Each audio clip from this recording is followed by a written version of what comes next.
Those countries not fortunate enough to form partnerships with the United States in the stormy years to come will have to navigate the harsh seas of change on their own.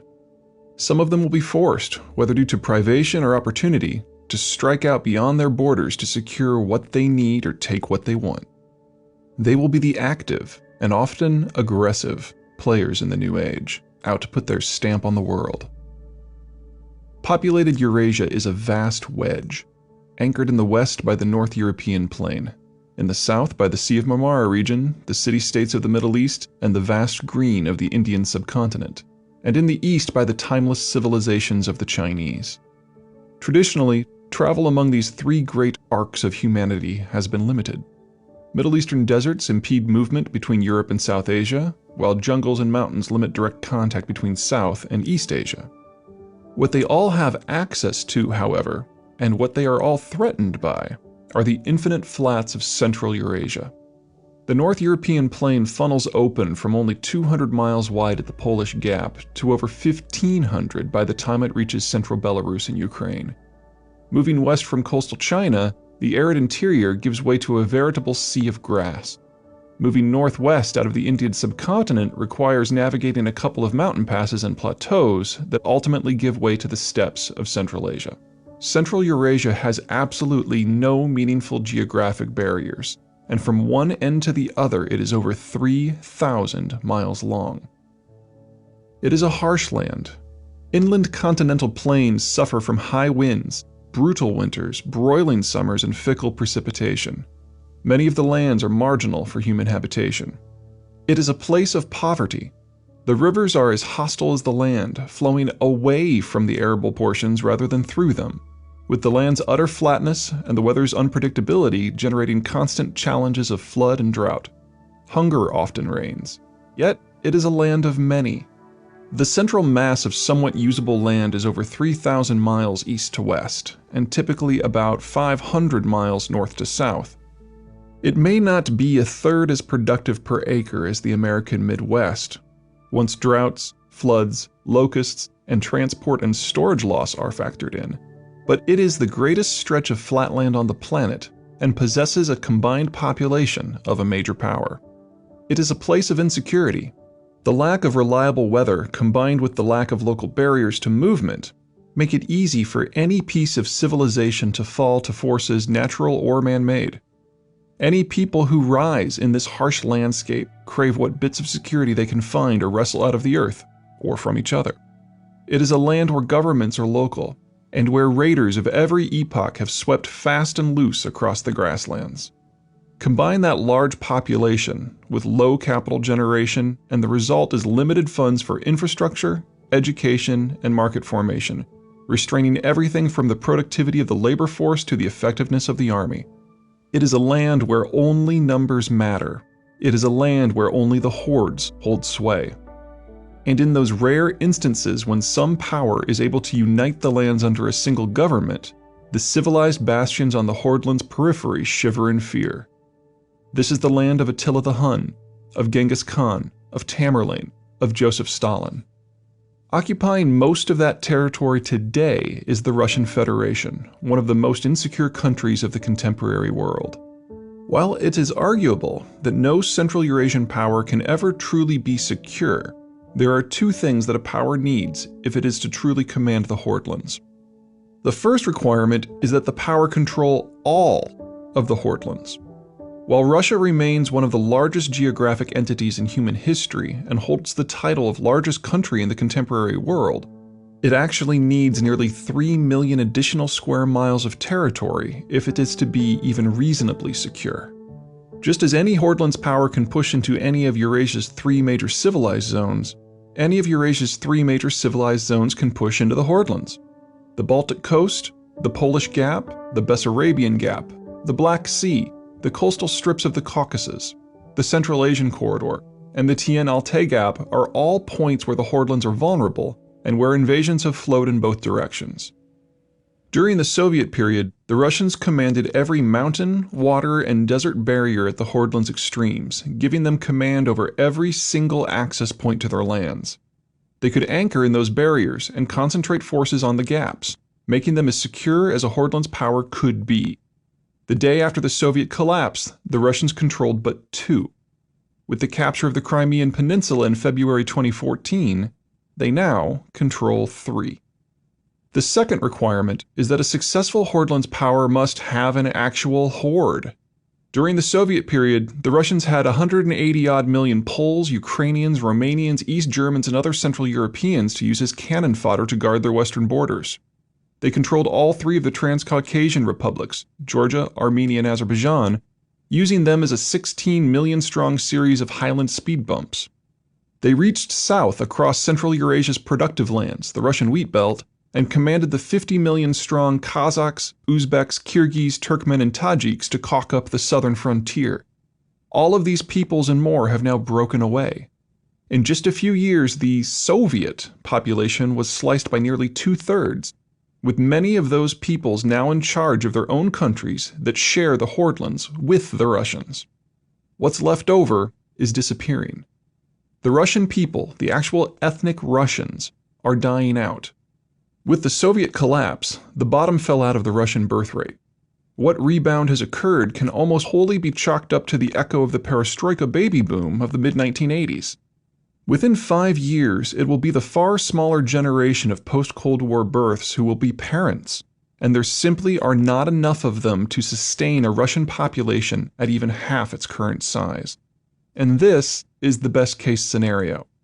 HIV and multi-drug-resistant tuberculosis run rampant through the Russian population, with most of the cases concentrated in the 15 to 35 age group, the age group most likely to have children. Even Russia's population pyramid is deceptively positive, as it contains the data for the Russian national population as a whole, not the Russian ethnic population. While many of Russia's conquered populations escaped the Russian yoke with the Soviet collapse, many others remain within contemporary Russia's borders. In particular, Turkic Muslim populations like the Tatars, Bashkirs, and Chechens are young, vibrant, and growing. Their data are blended in with the ethnic Russians, who are rapidly aging, diseased, and not reproducing. By 2040, the Russian national population will almost certainly have shrunk below 120 million, with Russian ethnics but a thin majority within their own country. Within that demographic catastrophe is yet another challenge. The Soviet-Russian educational system works on an apprenticeship program. After finishing college or tertiary school, would-be professionals apprentice to a skilled engineer for a few years before entering the workforce. However, funding for Russian technical education collapsed in the late 1980s as the Soviet Union entered its terminal slide. It never recovered enough to maintain Russia's skilled labor force. As of 2015, the youngest population cohort that has experienced a full education is already 51. The average age of male mortality in Russia is 59, or at least it was in the mid-2000s, which is when the last reliable demographic data escaped Russia's Federal State Statistics Service. Russia won't even be able to maintain what it has, much less reach for more, within a few short years. Russia's challenge is straightforward, if not simple. Its demographic decline is so steep, so far advanced, and so multi-vectored that for demographic reasons alone, Russia is unlikely to survive as a state, and the Russians are unlikely to survive as a people over the next couple of generations. Yet within Russia's completely indefensible borders, it cannot possibly last even that long. Russia has at most 8 years of relative strength to act.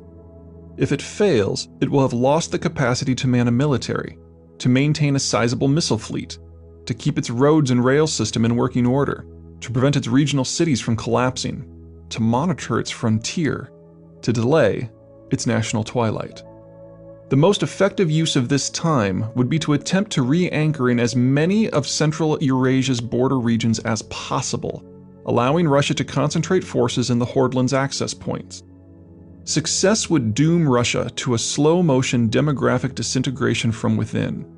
Failure would leave Russia open to hostile forces along all of its borders, while it is disintegrating from within. The first is a recipe for death over several decades. The second is a recipe for death over 1 or 2. It is extremely likely that Russia lacks the strength to plug all of the gaps in its frontier, so it will have to prioritize. Here is the order I see Russia acting to attempt to preserve its existence. Russia's single largest concern is Ukraine. Ukraine occupies the single most productive portion of the Russian wheat belt, the area farthest south and with the most reliable rainfall. As Russia's manpower and capital shortages mount, maintaining a grip on the lowest input, highest output lands will become of increasing importance. Together with Moldova, Ukraine commands the Bessarabian Gap. Control of the gap would limit the ability of a resurgent Turkey to threaten Russia's core territories. Ukraine holds the largest population of ethnic Russians outside of Russia. True even if one considers the Crimea part of Russia and not part of Ukraine. Their numerical inclusion into the Russian system would delay twilight a few more years. Eastern Ukraine's industrial base is directly adjacent to Russia's. Combining them would assist all portions of the Russian economy to last a bit longer. Ukrainian infrastructure transport nearly half of Russia's oil and natural gas exports to Europe, making Ukraine an energy tool whose political leverage is nearly as valuable as its financial income. The Ukrainian border is only 300 miles of wide-open flatlands from Moscow, making Ukraine, at a minimum, valuable as a buffer.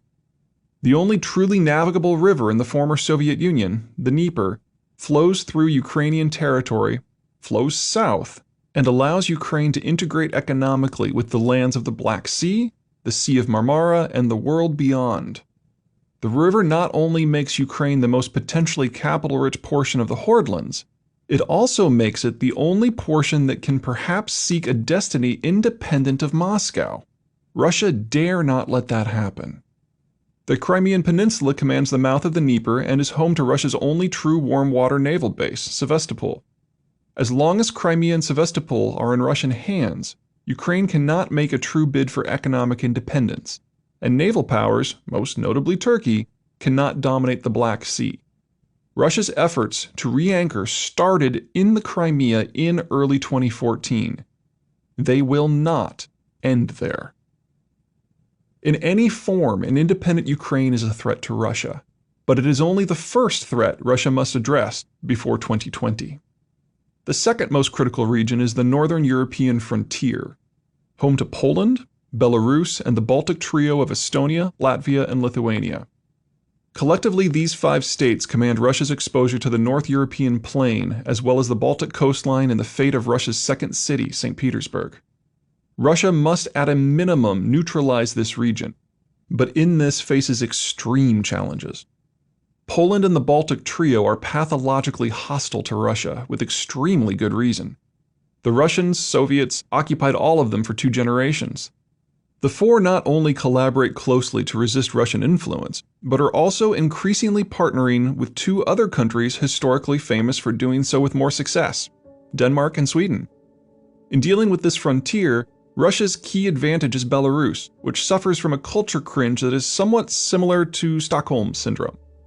Belarus suffered under Soviet times just as much as the other occupied peoples, but the Belarusians are the only former Soviet people who actually want to be Russian. They do not see partnership with or occupation by Russia as necessarily a negative. A Russian-Belarusian partnership or merger doesn't unilaterally solve Russia's North European plain problem, but it is a great leap toward a solution. The third target is lightly populated Kazakhstan. While large portions of the Russian wheat belt lie in Kazakhstan, Kazakhstan's role in Russia's future is primarily as a buffer region. It exists in a sort of no man's land between Russia's more densely populated European territories and the Turkic peoples of Central Asia to the south and the Chinese to the east. Moscow doesn't need Kazakhstan to be robust, or even to be a successful state. It just needs it to continue existing. So long as there is an independent Kazakhstan, there is no one breaking down Russia's back door. Finally, there is the Caucasus, perhaps the world's most unforgiving crucible of ethnic hostility. Imagine the pain of the Balkans, but inject it with the gentle mercies of the Huns, Persians, Mongols, and Russians, and then let it fester for a few centuries. Even a brief overview of this region would take up at least a book. Suffice it to say that Russia rightly fears that Turkish and Persian influence, or worse, will penetrate through the mountains and turn Russia's various Turkic and Muslim peoples against it. Sound far-fetched? Think again. This is in essence what happened with the Chechen Wars in the 1990s. The Caucasus is a fractured and fractious region, and maintaining control would require precisely the sort of manpower-heavy effort that Russia will find increasingly difficult. So yes, Russian troops will certainly be used, but Moscow will use what money, technology, weapons, and intelligence it has to bolster multiple allied populations throughout the Caucasus region, the Armenians, the Abkhaz, and the Ossetians in particular. And as hostile influences and forces push into the region, the Russians will beat a fighting retreat behind the bodies of its falling allies. The specific order in which Russia addresses these concerns will likely be determined by the level of European and American non-diplomatic opposition. At the time of this writing, the Russians have already used their centuries-old propaganda tactic of protecting minorities to seize the Crimea and spark rebellions in eastern Ukraine. While ever-shifting economic, political, and military pressure prise the Ukrainian state apart, the Russians will begin work on the Caucasus, Belarus, and Kazakhstan, targets that generate far less concern in the West. Once those areas are pacified, the Russians will return to Ukraine, rescuing those in the Russified East and South who ask for help. In the Western Ukraine, invasion, accompanied by appropriate propaganda of course, will be necessary. After that will come the true challenge, the EU and NATO members of Poland, Romania, and the Baltic states. For most of the past 2 millennia, the Sea of Marmara was the richest spot on the planet because it was the crossroads. Most land-borne trade between Europe and South Asia passed through the pair of double peninsulas that bracket the Sea of Marmara, while any waterborne trade between the Danube and the Black Sea and the Mediterranean passed through the Sea of Marmara itself. For the many fortress cities of the Middle East, Istanbul was the fortress that managed to somehow be rich and cosmopolitan rather than starving and parochial. For the often overrun peoples of the Eastern Balkans, Marmara was eternal, the epitome of secure civilization. Whether under the Romans, Byzantines, or Ottoman Turks, Marmara was the world's jewel. But all ages end. The rise of deep-water navigation greatly diminished the land-borne trade routes by opening up cheaper, faster, and safer routes that bypassed Persia and the Hordelands. The opening of the Suez Canal in 1869 eliminated what land-borne trade remained. The death blow for waterborne commerce came shortly thereafter, courtesy of the Soviet rise. With the Soviet conquest of Eastern Europe in the final months of World War II, the great navigable rivers of the Black Sea, the Danube and Dnieper, became internal Soviet waterways. Trade linkages that dated back to antiquity disappeared behind an iron wall of ideology, and the Sea of Marmara quite literally became a backwater. The military defeats of the century leading up to the Soviet rise were in many ways just as painful for the Turks. They had lost control of every province of their once sprawling empire that was worthy of the term. Egypt, Bulgaria, Romania, and Serbia had been stripped from them along with the Levant and the Muslim holy cities of Mecca and Medina. They still held Marmara itself, having fought bitterly and successfully for it at Gallipoli, but their only remaining territory was the rugged, arid mountain knot of Anatolia. A land that had been useful as little more than a buffer zone so long as there had been civilization in Marmara.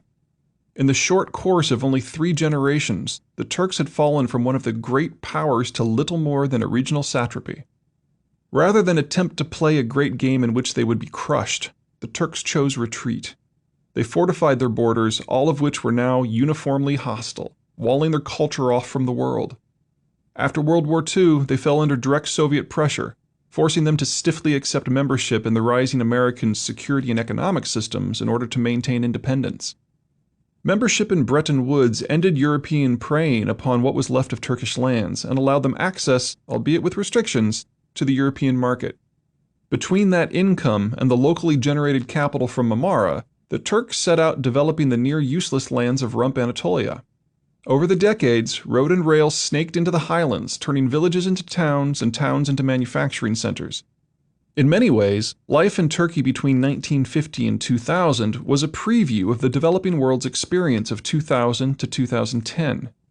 Capital from a rich area flooding into substandard lands because there were no other options.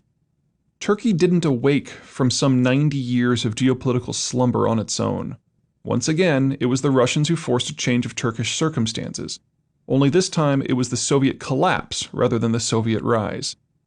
In 1992, Soviet forces simply dissolved.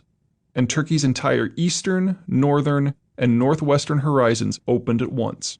History restarted, and the Turks, having been allowed to obsess about internal issues for 3 generations, were unprepared, just as they are unprepared for the coming end of the free trade era. All of the above leaves the Turks at the heart of one of the world's most mutable regions, working clockwise from Turkey's southeast. Iraq will become the region's wild card. Either it will become a loose satellite under Iranian influence, or it will reconsolidate under a harsh Saddam Hussein-style militarized dictatorship. Either way, the southeast will be Turkey's most problematic border. To the south, Lebanon and Syria will collapse as modern states, devolving into a shatter belt of poor and competing city-states. The only country in the region with the capacity to install order will be Turkey, but there will be little in the Levant of meaningful interest. Turkey will be able to pick and choose its friends, its enemies, and its issues. To the west, Greece will revert from being a country to being a geographic expression and cease being a drain on Turkish defense planning. To the northwest, the countries of Bulgaria and Romania were under Soviet occupation, then brought into NATO and the EU, and now face being cast out again as the free trade order breaks down. They are likely to see the Turks as a rare bastion of stability in an otherwise degrading Europe. To the north, Russian power will surge into Ukraine, opposed by an ad hoc coalition of Poland, Romania, and Sweden. As part of the Russian logic is to expressly limit Turkish options, Ankara will have little choice but to join the fluid competition. To the east, the culturally ancient but politically neophyte countries of Armenia and Georgia face collapse, both due to internal political and military weakness and to overwhelming pressure from Iran and Russia, and likely Turkey as well. It is a lengthy, daunting list of changes and challenges, but unlike for most countries in the new era, there are many opportunities for Turkey as well. When countries have options, it is very easy to put them into the successful category, but harder to predict specifically what it is that they will do. The natural thing for the Turks to do would be to expand. Turkey has been experimenting in the past decade with extending its diplomatic and economic footprint in the Arab world, but it has discovered that there is little there worth taking, and what's there is a whole lot of trouble. Still, some of Turkey's options and challenges seem more feasible and more pressing. I see Turkey focusing its efforts in 3 primary directions. First, Bulgaria and Romania are a slam dunk. Whether outright conquering, an Ottoman-style suzerainty relationship, or a more traditional alliance, a formalized relationship with the 2 Danubian peoples would solidify Turkish control over both the western Black Sea and the lower Danube, end any possible chance of food shortages, and put a plug in Russia's ambitions. Second, Turkey must secure some oil supplies. Luckily, Turkey's needs are moderate. It only requires about 700,000 BPD, and it has some options. Northern Iraq is home to the Kirkuk oil fields, which are capable of producing more than enough for Turkey, as well as its Bulgarian and Romanian relations. Additionally, Kirkuk already has infrastructure linking it to Turkey, specifically a series of pipelines that terminate at Zeihan, Turkey's southern energy hub and superport. Control of northern Iraq would also give Turkey direct overlordship over the largest Kurdish community not located in Turkey already, allowing the Turks to better smother Kurdish separatism. Of course, control over northern Iraq will not come easily. Kurds aside, Turkey will be entering into direct and unrelenting competition with Iran. In terms of direct military competition, the Turks hold the clear advantage. Their army is better equipped, better trained, and actually skilled at military operations rather than domestic pacification. They also, unlike the Iranians, have an air force eminently worthy of the name. For their part, the Iranians have a far superior intelligence network, and will delight in using it to spawn endless militant activity among Turkey's minority groups, first and most violently the Kurds. Both the pre-existing Turkish Kurds in Turkey and the new ones in northern Iraq. Option 2 is equally viable from an economic point of view, but is far more strategically circumspect: Azerbaijan. Like Kirkuk, Azerbaijan's offshore energy complex is capable of seeing to Turkey's needs, and like Kirkuk, there is already infrastructure bringing Azerbaijani crude to Zeihan. Additionally, the Azerbaijanis are actually Turkish ethnically, and so would be far more likely to welcome Turkish engagement than Iraq's Kurds. However, getting to Azerbaijan presents problems. Georgia, a country that is for all intents and purposes a failed state even before the free trade rubric dissolves, is in the way. It isn't so much that Georgia will resist meaningfully. Based on how Turkey's efforts are packaged, it may even welcome outright occupation. But moving into Georgia in force will put Turkey at the very top of Russia's shit list. Which brings us to the third theater that the Turks are likely to engage: Ukraine. This is not a must. Turkey can choose to play the imperial game in Ukraine. Turkey would vastly prefer that Russia remain an unanchored power in the Hordelands without a purchase in the Carpathians.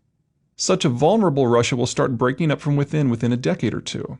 In particular, the Turks would like to reprise their strategy from the 15th to the 18th centuries and get a grip on the Crimean Peninsula, as it would put the Russians on the defensive without the Turks having to expose themselves to the dangers of the Hordelands themselves. But rather than help shove the Russians into oblivion, the Turks may allow themselves to be bribed into neutrality. Turkey doesn't need Ukrainian wheat, or really even Ukrainian trade. What it needs is natural gas. Ukraine doesn't have any, but it does control infrastructure that could bring it natural gas from Russia. Russia may be able to offer the Turks recognition of Turkish supremacy in the lower Danube in exchange for some good deals on natural gas exports. If the deals are exceedingly good, the Russians and Turks may even be able to find a means of working around each other's interests in the Caucasus as well. Should the Russians fail to make an offer that is sufficiently lucrative from the Turks' point of view, then the Turks will be able to eject the Russians from the Caucasus wholesale and hugely complicate Russian efforts in Ukraine. The Turks are as young and vibrant as the Russians are old and sickly. Unlike most of the developing world, they boast a large and growing market that is not overly dependent upon external capital or even external demand. The Turks can draw upon many groups of similar ethnicities across the northern Caucasus region. Most immediately the Ingush, Dagestanis, Kabards, Circassians, and Chechens, and further abroad the Kazakhs and Uzbeks as well. Committed Turkish opposition would be more than enough to unravel Russia's entire southern rim, which isn't to say that the Russians would take it lying down. Russia would repay the effort by using its world-class intelligence skills to destabilize Turkey from within, stirring up every minority the Turks control, whether in territories new or old. Uzbekistan: survival of the fittest. The Uzbeks are one of the oddities of the modern world. They didn't exist as a truly separate, self-defined ethnicity until the Soviet period, when the Russians were busy bringing socialist ideology to the arid ranges and ancient Silk Road cities of Central Asia. Since then, the post-Cold War government has done much to trump up the Uzbeks' ancient cultural roots by talking up historical Uzbeks such as Tamerlane in order to justify and solidify their rule. In reality, Uzbeks owe more to clan and village than country, yet as weak as the Uzbek national identity might be, all of their fellow Central Asians suffer from even weaker identities. There are also a lot more Uzbeks than anyone else in their region. More, in fact, than all of the neighboring Kazakhs, Turkmen, Tajiks, and Kyrgyz combined. If there is a truly independent and self-sufficient country in the world beyond the United States, it is Uzbekistan. Bretton Woods and the entire free trade architecture could burn, and it would cause but a ripple in the Uzbek pond. Uzbekistan is one of the few countries not just in its region, but in the Eastern Hemisphere that is broadly self-sufficient in oil, natural gas, and grains. While Westerners keep Kazakh energy flowing, and Russians manage the Kyrgyz hydropower system and guard the Tajik border, the Uzbeks are not dependent upon foreigners to operate key portions of their economy. Even Chinese influence is largely limited to the purchase of some natural gas. But this does not make the Uzbeks a happy, secure people. The country faces three particularly ugly problems. First, Russia sees the Central Asian region as a problem, specifically in that there is an access corridor from western Siberia to South Asia that passes through the Uzbek heartland. Since Uzbekistan boasts the densest population concentration in the broader region, the Russians are naturally suspicious both of the Uzbeks themselves and anyone they might partner with south of the corridor. The unsurprising result is a competition for the loyalties of Uzbekistan's many clans. The Russians favor the cloak, the Uzbeks the dagger. Second, The Uzbek government is, well, horrid. Like any new government, Uzbekistan only became self-governing in 1992. It makes a lot of mistakes. But the Uzbek leadership was born and bred in the Soviet communist ranks, complete with the penchant for political oppression that the Soviets were known for. Add a training in tyranny to general incompetence, and you get one of the world's most brutal and backward countries with a standard of living less than 1/10 that of the United States.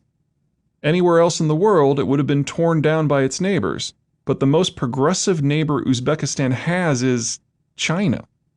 No one local criticizes Tashkent when it boils its dissidents alive. Oh, how I wish that were hyperbole. Third, Uzbekistan is the quintessential example of a marginal state that geopolitics has pushed to the breaking point. The region's two major rivers, the Amudara and the Sirdara, flow through Uzbek lands, but they start in the mountains of next-door Kyrgyzstan and Tajikistan. Normally, this would not be a major issue, but the 1973 Yom Kippur War set the Uzbeks on the path to ruin. In the war's aftermath, Egypt switched allegiance from the Soviet bloc to the West. Soviet industry thus lost access to Egyptian cotton. Moscow's solution was a massive hydrological project that rerouted much of the Amu's and Sir's waters to huge cotton plantations across the region, most of which were located in the then Soviet Republic of Uzbek SSR, which in time became Uzbekistan. Right from the beginning, the system overdrew water from the rivers. Upon independence, the Uzbeks, now cut off from Soviet subsidies, doubled down on the cotton scheme. Leaks in the irrigation system are omnipresent, but the Uzbeks lack the technical skill to repair them and instead increased irrigation throughput to compensate. Water now only rarely reaches the river's terminus at the Aral Sea. As of 2014, 95% of the sea's volume has evaporated away.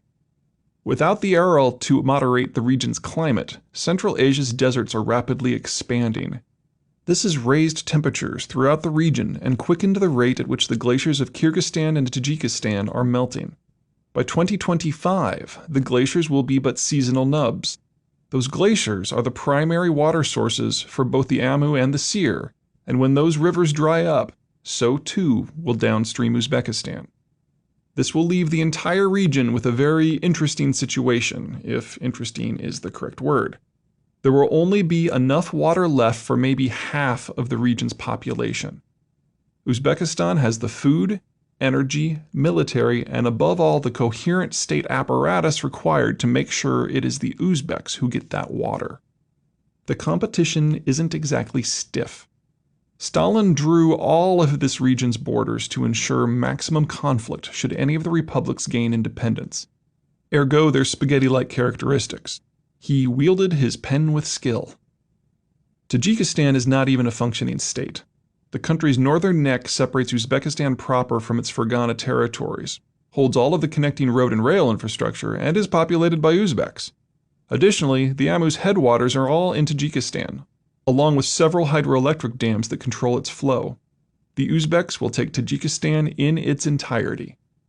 Kyrgyzstan controls nearly all of the slopes and highlands of the Fergana Valley, as well as all of the Sir's headwaters and several hydroelectric facilities that both control the water flow on the river and supply electricity to Uzbekistan. Uzbekistan will want the entire southern half of the country. Turkmenistan's defining characteristic is the Soviet-built Karakum Canal, which floods portions of the desert country to grow cotton. Nearly all of the 1 million Turkmen Uzbeks live in the Amu border zone, while nearly all of the Turkmen live along the canal. It would be fairly simple for the Uzbek military to seize the Uzbek-heavy border region and shut off the flow to the Karakum. Turkmenistan will simply dry up and blow away. Kazakhstan is nearly as large as the continental United States, but with a population less than Florida's. Its population is also scattered in clusters hundreds of miles apart. The only portion of Kazakhstan the Uzbeks want is the bit hard on their border that houses the lower reaches of the Sir, home to nearly all of Kazakhstan's Uzbeks. That just leaves Afghanistan, but there is little there that threatens Tashkent. The only piece of infrastructure in the region happens to be the only bridge that crosses the Amu at Termiz, and that is already under Uzbek control. The Uzbeks can simply work through local Afghan Uzbeks, of which there are 2 million concentrated in the border region, to make sure that nothing south of the border impinges upon Uzbek wishes. The only regional power that will have the interest and proclivity to perhaps intervene is Russia, not for humanitarian reasons, but rather because Uzbek success in consolidating control of the region's water would make Uzbekistan a regional hegemon. While such a power would still be on the other side of the Central Asian steppe, the Russians have good reason to be worried. First and most immediately, the Uzbeks are Turkic peoples, and the governments of Uzbekistan and Turkey enjoy broadly positive, if currently distant, relations. Any strategic cooperation between the Turks of Turkey and the Uzbeks of Central Asia would present the Russians with an allied opposition on both their Caucasus and Tian Shan flanks. Second, and ultimately of more concern to Russia, the Uzbeks are not the only Turkics in the former Soviet Union. Several of Russia's subject peoples originated from similar stock. All told, some 17 million Russian citizens are of ethnic groups that feel kinship with the Turks and Uzbeks. An Uzbek-Turk alliance could set fire to Russia's carefully policed ethnic balance. Plenty of questions arise as to how much force the Russians will expend to hold off the Uzbeks.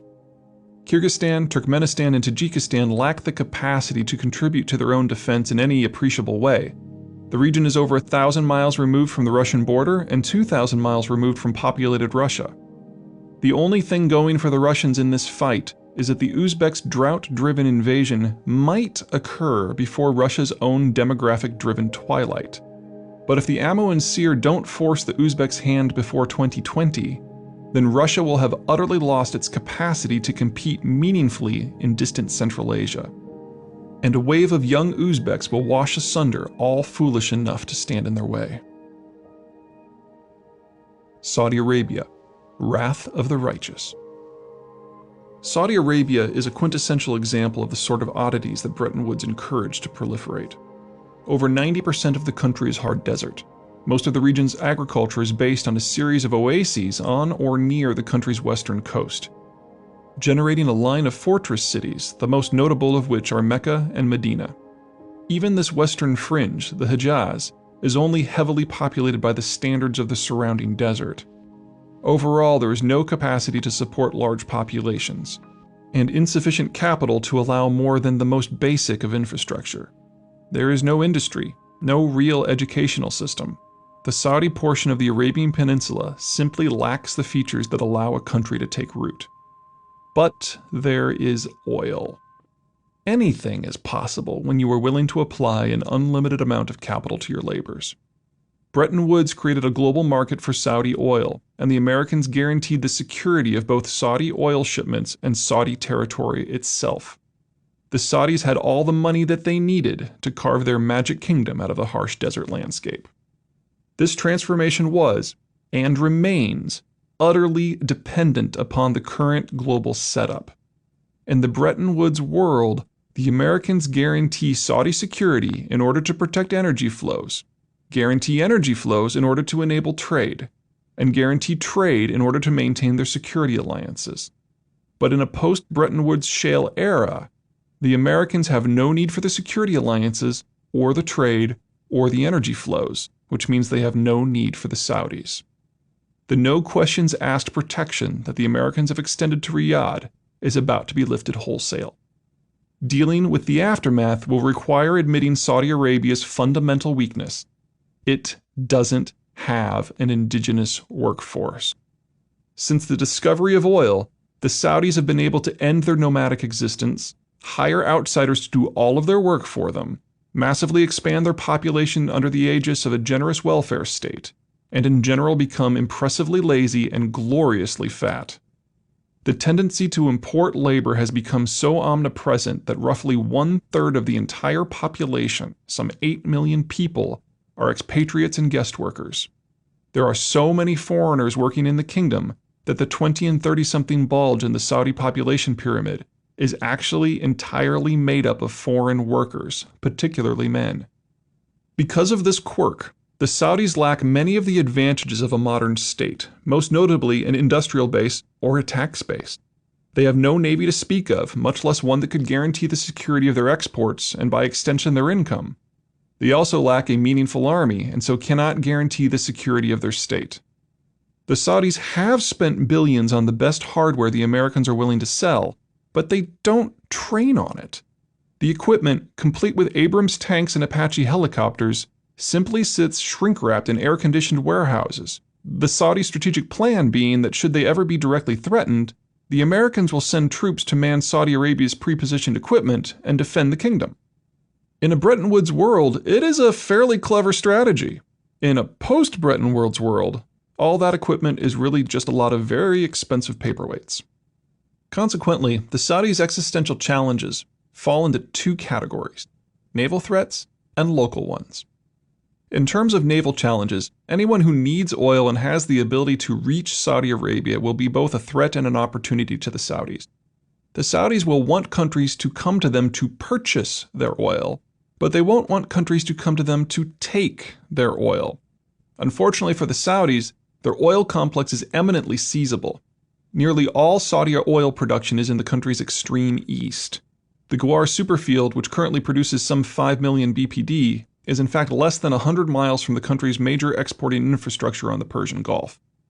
But nearly all of Saudi Arabia's population is in inland Riyadh, or the country's extreme west.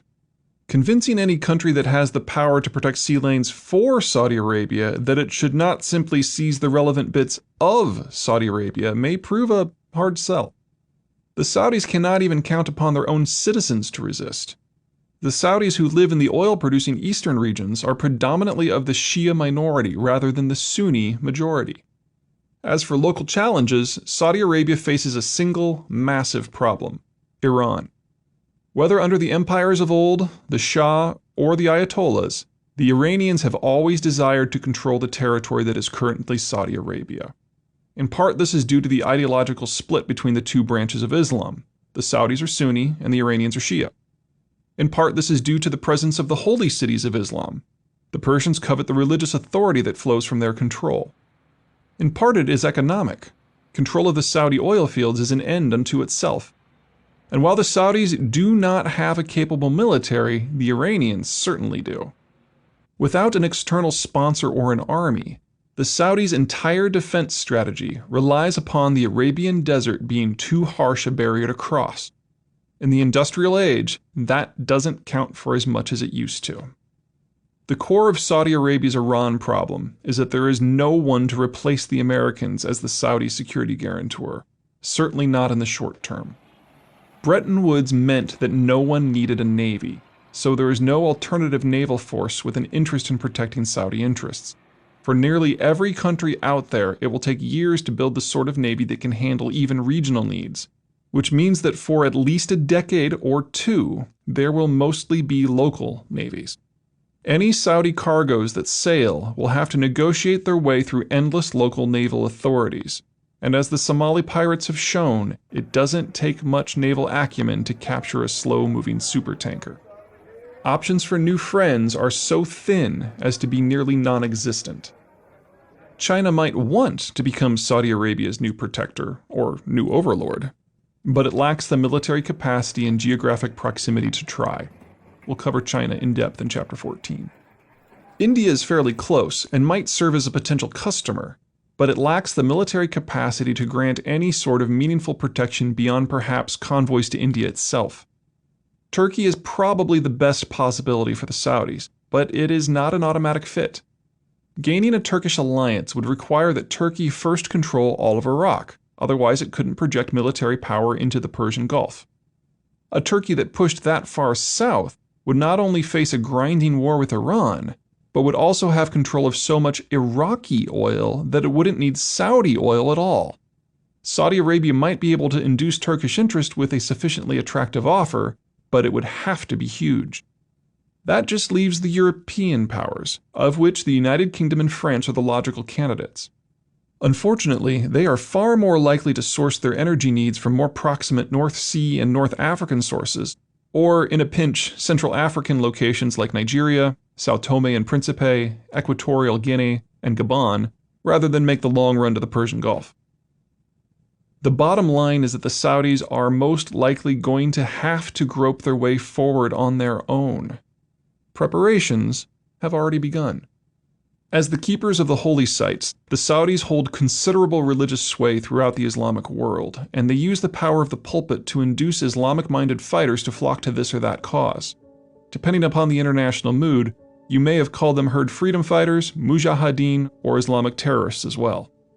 You may have noticed that Saudis are absolutely loaded, and they can use the power of the checkbook to shape political forces at the local level far and wide. Since the Americans completed their withdrawal from Iraq in 2011, Saudi foreign policy has become substantially more aggressive and militant. In particular, the Iraqi government is sliding toward becoming a satellite of Iran, a country that the Saudis see as their nemesis. To prevent that, the Saudis are using their paramilitary connections and financial muscles to empower the Sunnis of central Iraq, who are resisting the Iranian encroachment. To date, they have successfully spawned an insurgency that is already as bloody as the worst years of the American occupation. For full data on how bad things are, the best source remains iraqbodycount.org. The Syrian civil war is another place where Iranian power is under threat. Syria has long been an ally of Tehran, and the Saudis are using their 1-2 punch of militants and money to attack the Syrian government at every opportunity. Saudi support has become so omnipresent that they are now bigger backers of the rebels than all other foreign forces combined. The nature of Saudi-aligned militants, extremely violent and extremely Islamic, has also reached such extremes that it has caused American, European, and Turkish support for the rebellion to become more circumspect. Pakistan has been at best a half-hearted partner in the United States' war in Afghanistan. As American interest in South Asia plunges to the level of meh, the Americans are highly likely to completely cut the Pakistanis loose. Saudi Arabia is increasingly stepping in to be Pakistan's new partner. As the two states share a general antipathy to both Iran and India, there is considerable room for dovetailing. Pakistan needs less than 500,000 barrels of crude daily, Saudi Arabia has plenty. Pakistan desperately needs outside financing to compete with India. Saudi Arabia is well-moneyed. Saudi Arabia's workforce needs huge volumes of skilled and unskilled labor. Pakistan has long been the largest source of foreign labor for the Saudis, in 2014 hitting 1.5 million workers. Pakistanis even serve in the Saudi military, in particular the Air Force, which would be the branch most likely to be able to protect Saudi oil installations or forestall an Iranian assault. There is even the possibility that under the right circumstances, Pakistan might share its nuclear technology with Saudi Arabia, up to and including a functional nuclear weapon. This strategy, however, generates its own risks. Arm enough men with weapons, fill them with righteous fury, send them to kill legions of apostates, and sooner or later some of them will start choosing their own targets. The last time the Saudis lost control of such men, the September 11, 2001 attacks occurred, and the Saudis end up fighting a brief civil war against their own militants. Managing a carefully metered flow of violence out of Pandora's box will prove a constant struggle. Japan. Dusting off Tojo. Japan is one of the great aggressive maritime empires of the not-so-distant past. Bereft of resources or markets at home, Japan ventured out from its home islands in search of both. In doing so, built an imperial commercial empire stretching along all of the East Asian archipelagos and continental coastline all the way to Myanmar. That was then. The Japan of today is not the aggressive empire of World War II, or even the economically dynamic Japan of the 1980s. Japan today seems a listless, spent force. Demographically, it is the world's oldest and fastest aging society, and the ranks of its younger population are now so thin that a return to the heady era now past is simply unthinkable. Japan's role in global export markets has shrunk to 1/3 of its peak. Between high taxes and an aged demography, industry has steadily relocated out of Japan. Toyota, Honda, and the like now do their best work at facilities close to market, particularly in the United States, and simply ship the profits home to help service an ever more decrepit population. It may not be a cheery model, but in a world of free trade, it is one that allows an ever-failing Japan to live out most of the rest of its national life and relative comfort. Which means that when the free trade era ends, this approach to life is completely and utterly screwed. More than most people's, the Japanese will have some very rapid-fire decisions to make. But there is reason for optimism. Yes, their best industry is located out of country, and that earns key income. But income isn't the same as food or energy. It can be replaced or, in a pinch, lived without. In the post-Bretton Woods world, the ongoing functionality of these facilities will be up to bilateral relations, with a very heavy eye towards supply chain feasibility. In most cases, the Japanese will bow towards inevitability and allow formal ownership to be sold at discounts to entities in the host countries. The key point is that these export markets are not actually employing Japanese citizens, so Japan's social structure would not be overly stressed by their loss. Yes, Japan's remaining home-located industry is utterly dependent upon imported raw materials, but this too is not as bad as it seems. The offshoring of its export industries means that what remains of them at home is actually quite small, only about 15% of GDP. And Japan's refuse reclamation system is among the world's most efficient, with more than half of their residential and industrial trash being recycled, lowering their materials needs still further.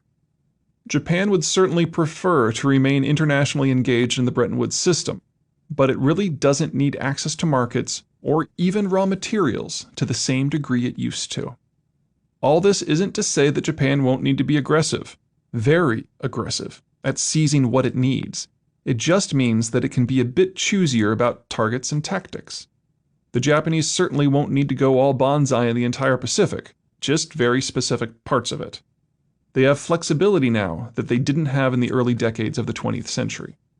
Far and away, Japan's biggest concerns will be oil, natural gas, and food. And those specific needs will shape the nature and reach of Japan's actions. It imports less than 10% of its rice needs, but nearly 90% of its wheat and all of its corn. All told, Japan imports nearly 3/4 of its basic cereals. Japan's oil and natural gas needs are even worse. Factoring out the 500,000 BPD of refined products that it exports and the 500,000 BPD of demand that will vanish by 2020 due to demographic aging, Japan will still need nearly 4 million BPD of oil to maintain its current system. It will also need at least 10 billion cubic feet of natural gas imports per day to keep the lights on. And even that figure assumes that the Japanese escape their post-Fukushima shell shock and restart their nuclear electricity system in a very big way. In meeting its needs, Japan will become a textbook case of finding the right tools, diplomatic, economic, and military, for the right job. North America will emerge as the world's most reliable source of foodstuffs and energy products, forcing Japan to seek as excellent relations as possible with the Americans. Some Japanese nationalists may call for a direct military approach, but only the inane will have forgotten the lessons of 1945, or that the Americans' military position in the Pacific would dictate a replay of the Japanese defeat in World War II in a matter of weeks. Japan simply purchasing what they need would actually put U.S. naval power in the indirect service of Japanese needs, a far more pleasant arrangement. This isn't a one-stop shop, however. North America can easily meet Japan's caloric needs, but not necessarily its rice needs. Additionally, North America may be able to spare Japan 1 million BPD of crude oil and fuels, maybe even 2 million, but not 4 million. The Americans may also be able to share a few billion cubic feet a day of natural gas via LNG, liquefied natural gas, exports, but not 10 billion. Cutting a deal with the Americans is a good first step, a required one even, but it is no panacea. Unfortunately, Japan's other current energy suppliers, Australia and the Persian Gulf, will disappear as options, either having been already spoken for, too far away, or both, which will exhaust the nice side of Japan. The first military target is likely to be Russia's Sakhalin Island. It is just off the coast of Japan's northernmost Hokkaido Island, putting it well within Japan's naval and air force power projection range. Its infrastructure was largely built by Japanese firms. That infrastructure terminates on the island's southern tip. The Japanese have the technical skill to keep all of Sakhalin's offshore energy production running. The Russians do not, and Japanese nationalists still fume that the Russians seized it from Japan in the wars of the first half of the 20th century. Securing Sakhalin would place just under 300,000 BPD of crude production, and 3 BCFD billion cubic feet per day of natural gas production into Japan's output column. Seizing Sakhalin will also permanently sever any chance of having positive relations with Moscow. But, to be blunt, Moscow is 5,000 miles away, so the consequences of breaking that relationship aren't very high. Cooperation with Moscow could never really be part of the Japanese solution, since the Russians don't have the labor or capital to contribute to developing their far eastern territories. Besides, Japan and Russia never actually signed an armistice after the end of World War II. Technically, they are already at war. The second target will be Chinese Manchuria. Manchuria isn't known for its rice fields. The region's cold winters dictate the use of greenhouses to prepare spring plantings, but it has enough to satisfy Japan's needs. Just as importantly, the Daking area's oil complex produces over 1 million BPD of crude. While that volume is likely to halve over the next decade, that gives Japan years to find new supplies elsewhere and/or slim down its consumption profile. Africa is an incredibly difficult continent to live on if your goal is to hack out a piece of civilization. It is blanketed in swamps, jungles, mountains, and deserts, making even basic development an incredibly painful process. But the real deal killer is Africa's plateaus. At nearly every point of the continent, the interior juts up rapidly from the coast, forming a series of escarpments. Consequently, not one of sub-Saharan Africa's many rivers is navigable, and what rail lines exist largely date to colonial-era efforts to extract specific commodities from specific sites rather than to serve local economies. Infrastructure development of any sort is at best onerous. In the coming disorder, Africa's lot will be a difficult one. Lower materials demand will deny them the income to improve their lot, while lower capital supply will make it nearly impossible to source funding from the wider world. The continent's future will be one of deindustrialization and even worse infrastructure. Bereft of American trade protection, foreign powers will treat the region as a resource playground, grabbing what they need in a manner somewhat reminiscent of the 19th century's European competitions. The French and British will of course be involved, but so too may the Japanese, Koreans, Taiwanese, Singaporeans, and Australians. From time to time, even the Americans are likely to realize that Africa holds supplies of this or that hard-to-source material. But one country, one geography, stands out, and its story is the wave of Africa's future. That is not a good thing. Angola is a country born in war, both colonial and civil, that is trading the genocide of war for the genocide of consolidation. Angola is one of the few spots on the continent that enjoys a non-tropical climate, allowing for its government to extend its writ more effectively than most of its peers. The dominant Angolan ethnicity is the one that emerged victorious after 2 decades of civil war, the Mbundu. Their homeland lies along the Kwanza River.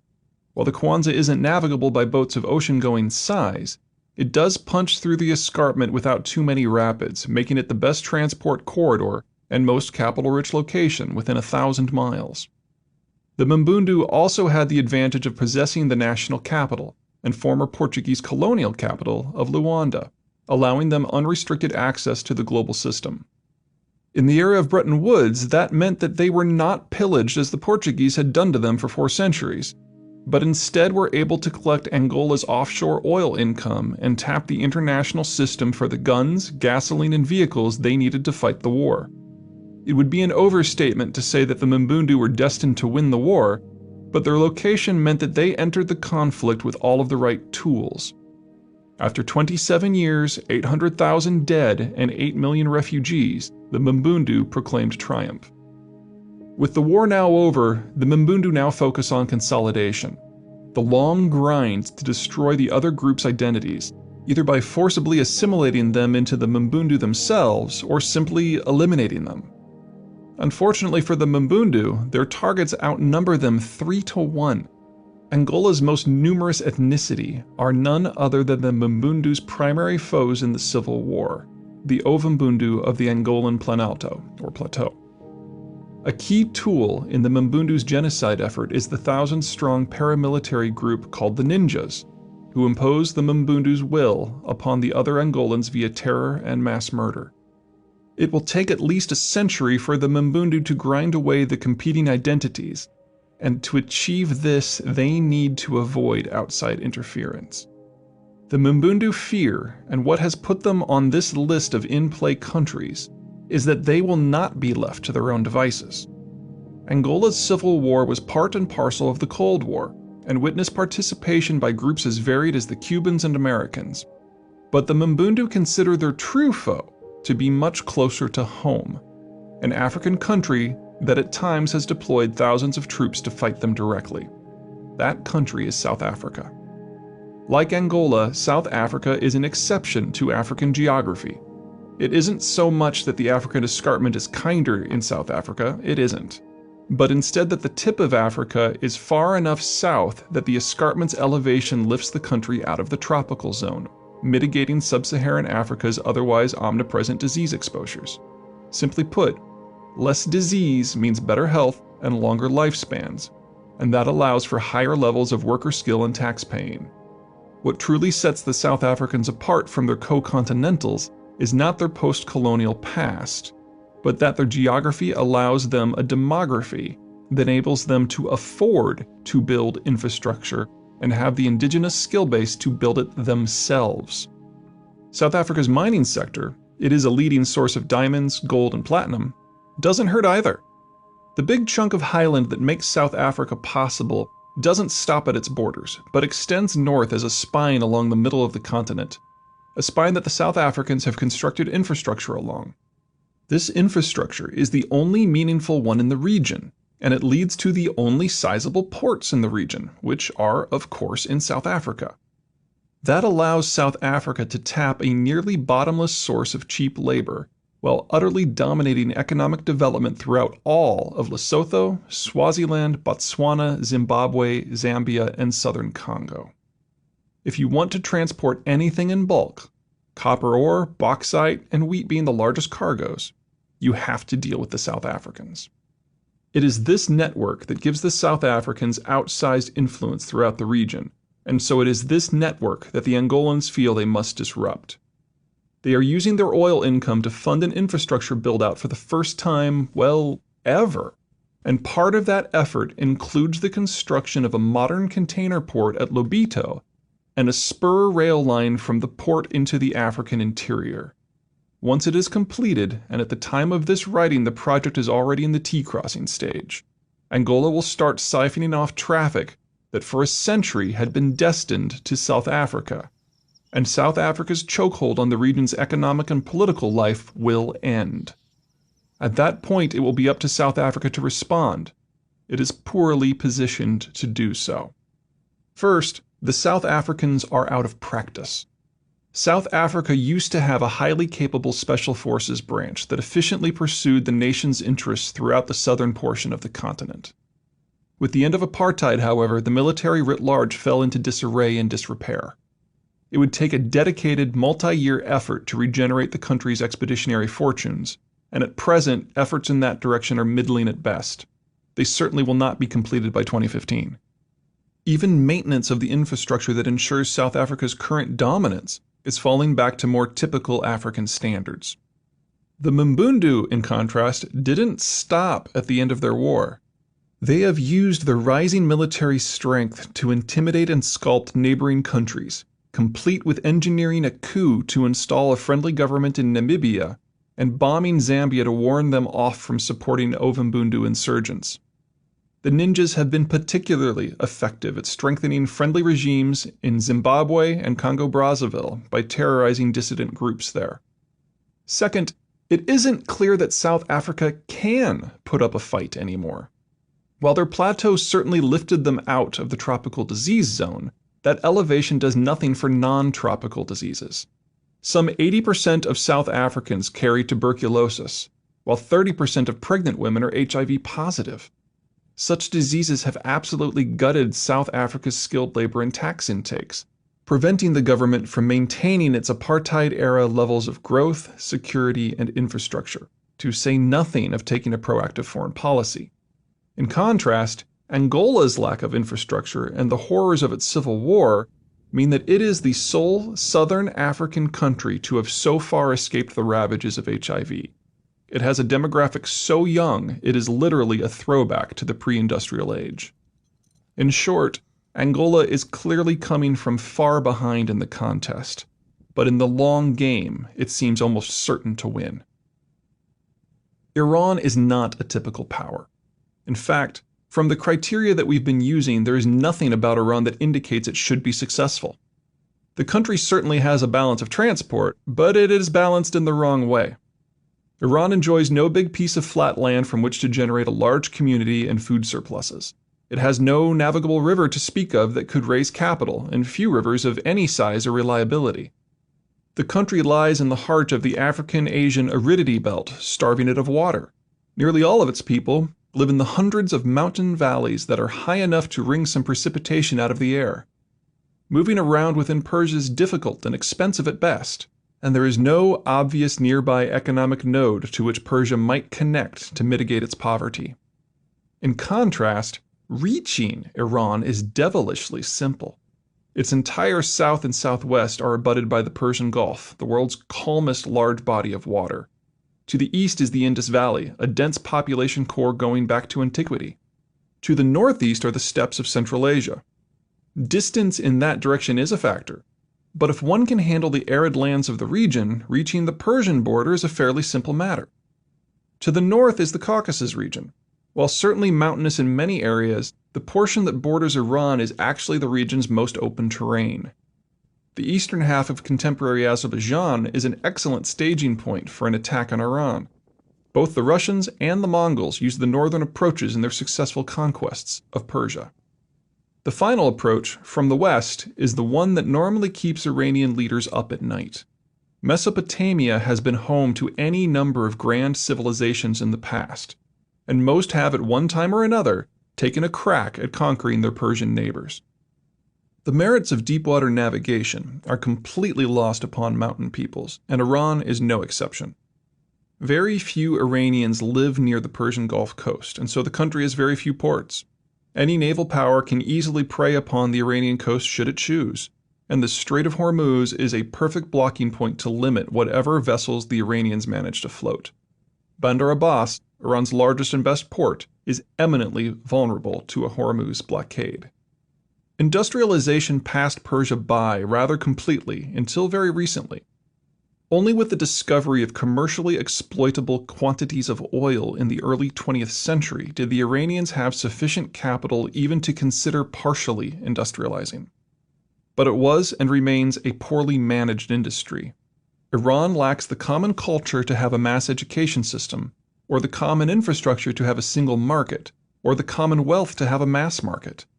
What industry Iran has developed falls into two categories: servicing the capital of Tehran or servicing the energy sector. Yet, Iran is still there, and has been there in some form since antiquity. That requires an explanation. Iran's secret lies in how it has dealt with its difficult geography. Each of Persia's many mountain valleys is home to a different ethnicity, each of which has its own identity and history and language and customs. As was famously noted in the movie 300, there are 1,000 nations of Persia. Over the centuries, a cluster of mountain valleys managed to merge to become the people we now call Persian. Add in another few millennia of ethnic cleansing and intermarriage, and a kaleidoscope of peoples have been painstakingly fused into a more coherent nationality. It has been a long road, and even today nearly half of the people of Iran define themselves as not Persian. One of the ways the Persians have historically managed their system is to turn weakness into strength. Agriculture in mountains is difficult because rainfall from year to year varies greatly, generating cycles of feast and famine. In periods of feast, Persia's population explodes. In periods of famine, it crashes. The Persian solution was to transform population surges into military excursions. If Persian forces came back with booty and food or managed to conquer another valley, that was wonderful. But the real goal was to have fewer mouths to feed it back home. Such feast-driven expansions led the Persians on massive conquering campaigns when their climate-driven demographics forced the issue. And when the homeland starved, the tax burden upon the conquered territories sparked revolts that forced the empire to contract back to core Persian lands. This feast expansion and famine contraction cycle continued for 2 full millennia. But with the development of deep water navigation, and especially industrialization, the era of Persian empires faded into memory. While Persia was more than a match for any local power, deep-water navigation and industrialization allowed powers with a more stable food profile far removed from the Middle East to enter the regional power calculus at the times and places of their choosing. Against such qualitatively superior and far more mobile forces, the Persian hordes simply couldn't compete. As the 2 technological packages spread and extra-regional powers like the Turks, Russians, British, and French probed deeper and deeper into Persia's Middle Eastern playground, the maximum limit of the Persian feast expansions shrank and their famine collapses accelerated, until by the 16th century Persian expansions were local and painfully brief. By the 18th century, the Persians became locked up in their mountain fastness in more or less the borders we know today. Which brings us to U.S. foreign policy. To say that there is bad blood between the 2 countries is an exercise in understatement. But consider the strategic context. Iran's territory is mostly useless desert. But in the Zagros and Elburz mountains, there are highland valleys that lift their populations to high enough altitudes to glean some moisture out of the dry air and thus have agriculture. These highlands are where nearly all of Iran's population resides. The rules of other mountain societies certainly apply here. People in one mountain valley do not necessarily identify with those in the next valley over, much less 4 over.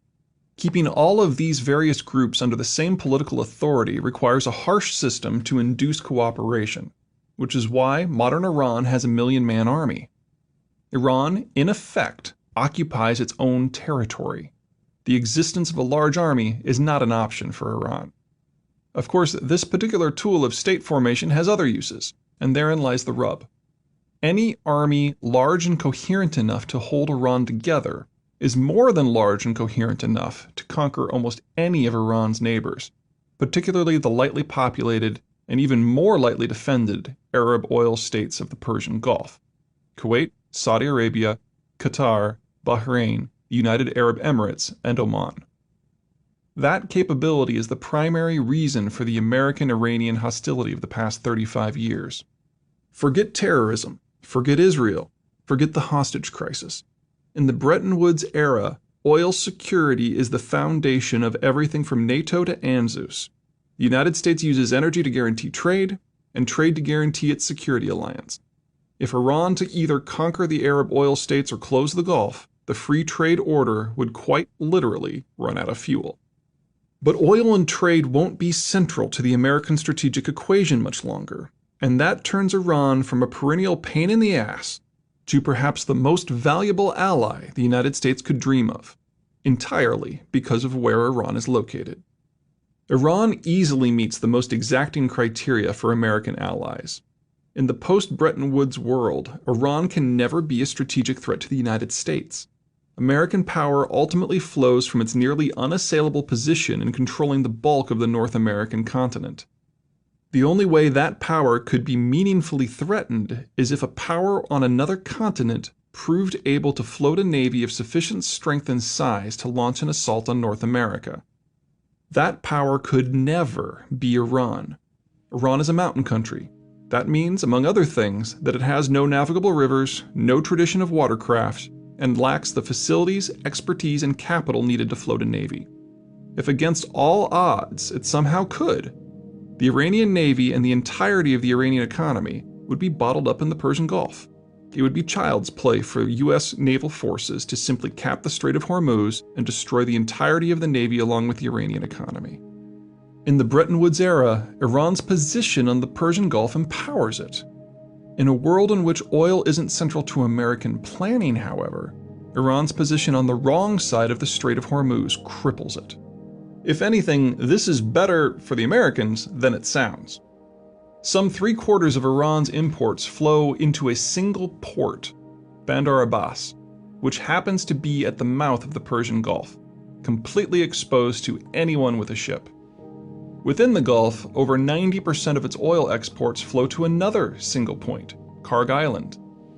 An American effort to remove Iran from play could be completed in a single afternoon, and since Karg does not have a bridge or tunnel connecting it to the mainland, re-entering energy markets would take years. But these vulnerabilities are only vulnerabilities against the maritime superpower. For anyone else in Iran's broader neighborhood, Iran's position is a nightmare. While mountain states are typically neither rich nor naval, they're also damnably difficult to invade. Each mountain ridge is a new defensive bulwark that has to be ground through, but such mountains do little to inhibit the offensive capabilities of the locals. A large mountain state like Iran can in one critical way act like a naval power. It can bide its time, secure in its mountain fastness until it makes sense to boil out. In past spurts of activity, Persia has conquered lands from Egypt to Greece to Tajikistan to India. There are 4 regional power centers that would likely be the targets of Iranian expansionism, one of which has been somewhat pacified already. The pacified target is directly to the west, ancient Mesopotamia, better known in contemporary times as Iraq. Iraq in any age is a riparian state that draws its strength from its ability to use the Tigris and Euphrates to generate massive, sustained agricultural surpluses, and thus generate population booms as necessary. It has historically used those booms to extend its control not just up and down the river valleys, but south into Arabia, west into what is now Syria, and east into the Persian highlands. It has always been the geography that has generated the most difficulties and hardships for the Persians, and as such is typically the first territory that Persia absorbs in its own expansionary phases. At the time of this writing, the United States' war with Iraq is over, and Iran has taken advantage of the American withdrawal to install many of its allies into the Iraqi government, up to and including the Prime Minister. While it would be overly simplistic to say that Iran already controls Iraq, it is certainly more of a springboard for Iranian future ambitions than a sandbag. To the southwest lies Saudi Arabia, the largest of the Gulf oil states and the world's largest exporter of crude oil. Iran's goal is nothing less than the subordination of Saudi Arabia, and the two countries' religious differences, Saudi Arabia is the keeper of Sunni Islam, while Iran is the protector of Shia Islam, only adds a layer of religious feuding to a contest that is already economic, political, and strategic. Iran is clearly the superior power, with nearly triple the population and a military that is actually used to shooting people, while the Saudi military does not operate well outside of air conditioning. But an Iranian victory would not be clean, easy, or quick. Saudi power comes from its oil money and its possession of the holy sites of Islam.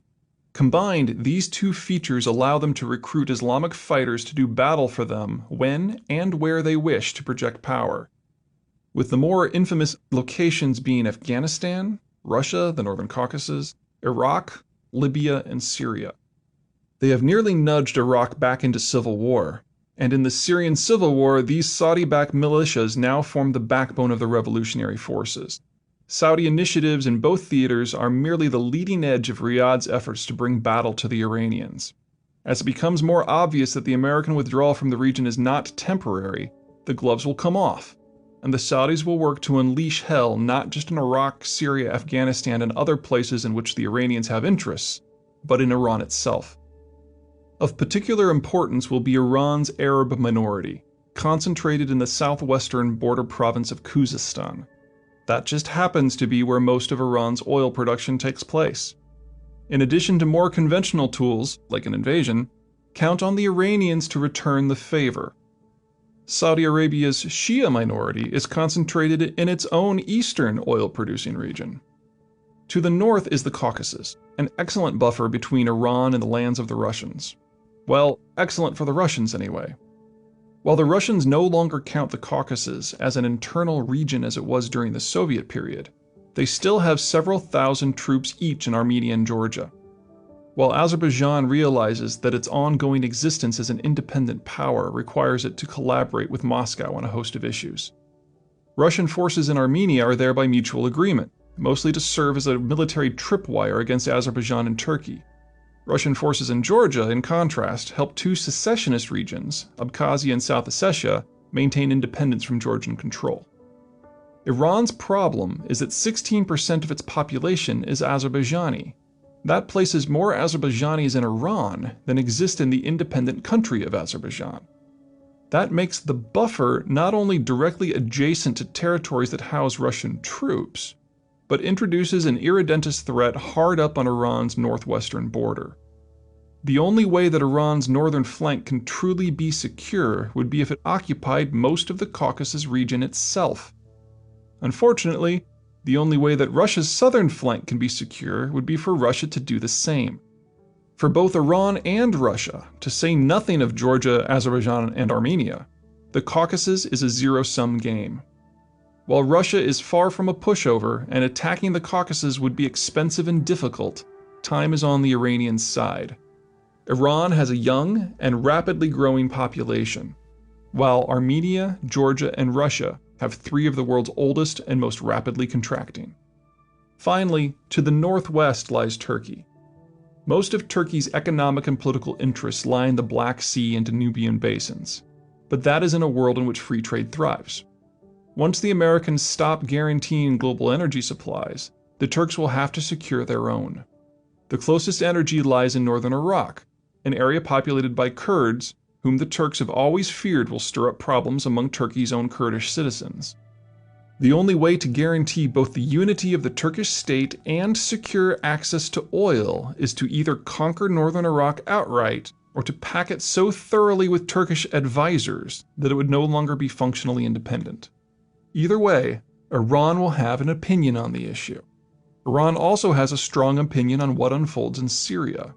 As long as the fighting there continues, the Turks must fret about developments along their entire southern periphery. With America's gradual withdrawal from the Persian Gulf, the strategic logjam that has existed for the past half-century is breaking up. But it is not the victory that the Iranians had hoped for.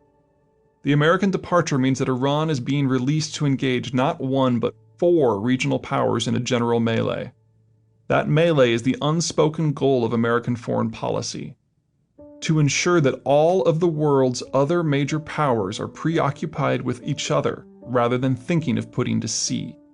No matter what Iran prioritizes, no matter what Iran does, no matter if Iran wins or loses, its very existence keeps 4 other powers firmly nailed to local developments. And all the United States has to do is nothing. And now, things get a bit complicated. Each of these countries, whether due to opportunity or desperation, will attempt to sculpt their neighborhood into something more to their liking. Their interactions will determine the specifics of the world of the future, but none of them will have a large-scale impact upon the top workings of the American government, much less how the Americans live their lives. In their splendid isolation, the Americans will have a very high bar for noticing what is unfolding elsewhere on the planet, and an even higher bar for jumping into the fray.